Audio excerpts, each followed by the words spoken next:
तोते ने किस कारण से माता सीता को श्राप दिया था, जिसके वजह से राम को अलग रहना पड़ा।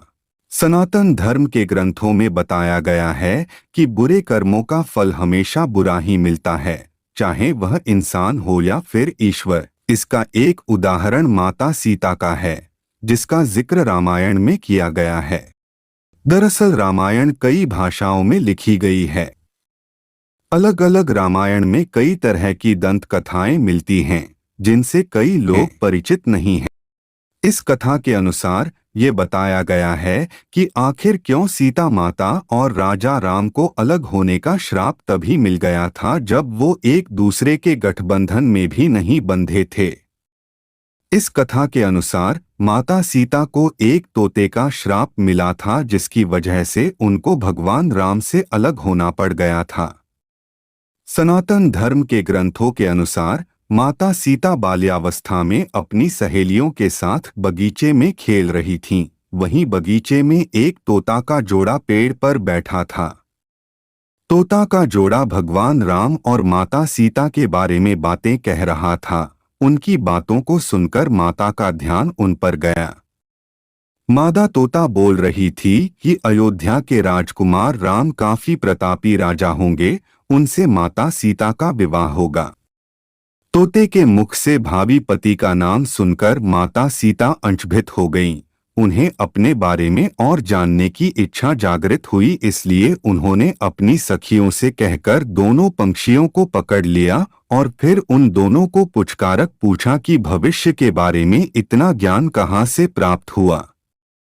तब पंछियों ने बताया कि इससे पहले हम महर्षि वाल्मीकि के आश्रम में रहते थे, जहां हर रोज राम और सीता के जीवन के बारे में बताया जाता है।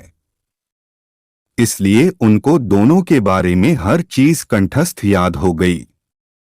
सीता जी ने पंछियों से कहा कि जिस जान की पुत्री सीता की तुम लोग बात कर रहे हो, वह मैं ही हूँ। मुझे मेरे और राम के बारे में और भी बातें जाननी हैं।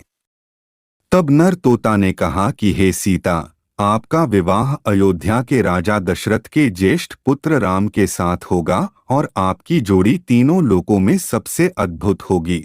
सीता जी सवाल पूछती रहीं और दोनों तोता जवाब देते रहे। ऐसे में सीता जी प्रसन्न हो गई और कहा कि अब ये हमारे साथ ही यहाँ पर रहेंगे। लेकिन ये सुनकर तोता हैरान रह गया और उसने कहा कि हम पंछी हैं, हमें पिंजरे में कैद ना करो। तोते ने इसके लिए बहुत याचना की। तब सीता जी ने नर तोते को छोड़ दिया, लेकिन मादा तोता को नहीं छोड़ा और कहा कि यह मेरे साथ रहेगी। नर तोता ने कहा कि मेरी पत्नी गर्भवती है, इसलिए ऐसे समय पर उसको जाने दें। हम दोनों एक दूसरे का वियोग सहन नहीं कर सकते, इसलिए आप मेरी पत्नी को जाने दें। लेकिन सीता जी ने उसकी एक न सुनी। इस पर मादा तोता को बहुत गुस्सा आया और श्राप दिया कि जिस तरह तुमने गर्भावस्था में मेरे पति से मुझको अलग कर दिया है, वैसे ही गर्भावस्था के दौरान तुमको भी पति वियोग सहना पड़ेगा। इतना कहते ही मादा तोता ने अपने प्राण त्याग दिए। कहा जाता है कि अगले जन्म में तोता वही धोबी था जिसने माता सीता के चरित्र पर उंगली उठाई थी, जिसके बाद भगवान राम ने सीता का गर्भावस्था के दौरान त्याग कर दिया। तो दोस्तों, आज के लिए बस इतना ही। मिलते हैं अगले ऐसे ही धार्मिक वीडियो में। तब तक के लिए धन्यवाद।